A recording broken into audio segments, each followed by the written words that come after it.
విధానం అనేది ప్రస్తుత కాలానికి ఈ కంప్యూటర్ యుగంలో ఉద్యోగాలు చేసుకునే వాళ్ళకి, విశేషించి విద్యార్థులకు ఎట్లా ఉపయోగపడుతుంది?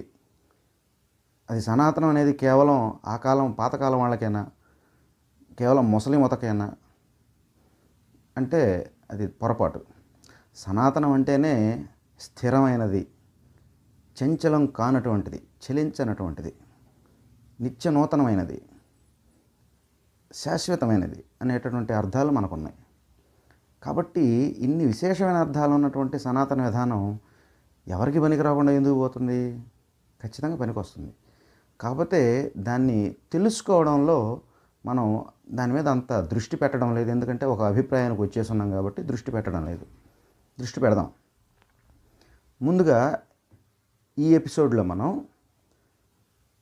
పాజిటివ్ థింకింగ్, సానుకూల దృక్పథం అంటారు దీన్ని.